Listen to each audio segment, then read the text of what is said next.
Tucker Carlson, l'ancien présentateur vedette de Fox News, crée une nouvelle onde de choc médiatique en affirmant que Vladimir Poutine est le dirigeant le plus populaire du monde. Dans une interview récente, le journaliste américain explique que selon lui, la popularité du président russe s'étend bien au-delà des frontières de la Russie, notamment dans les pays du Sud où beaucoup voient en Poutine un symbole d'indépendance face à l'Occident. Carlson déclare que dans la plupart des régions du monde, les gens aiment Poutine parce qu'il défend son pays, ajoutant que cette attitude contraste avec celle de nombreux dirigeants occidentaux, jugés faibles ou déconnectés des préoccupations de leurs citoyens. Pour lui, la clé de cette admiration réside dans le fait que Poutine aurait placé les intérêts nationaux au-dessus de tout, un modèle de leadership que Carlson estime disparu dans les démocraties occidentales. Pendant que les dirigeants américains détruisent leur propre économie, Poutine protège la sienne, dit-il.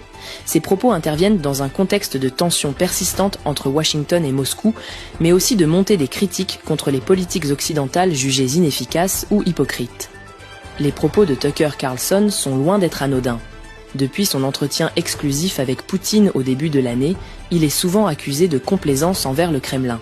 Pourtant, il se défend en affirmant vouloir comprendre le point de vue russe, dans un monde où la guerre de l'information fait rage. Ces déclarations reflètent une fracture grandissante.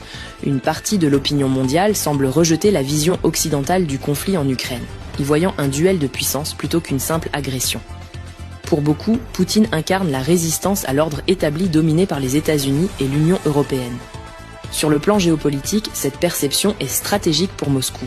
Alors que la Russie fait face à des sanctions économiques massives, à un isolement diplomatique et à une guerre prolongée, son image dans une partie du monde reste étonnamment solide. Dans plusieurs pays d'Afrique, d'Asie et d'Amérique latine, Poutine est perçu comme un dirigeant fort, protecteur de la souveraineté et opposé à l'ingérence étrangère. Le discours de Carlson ne fait donc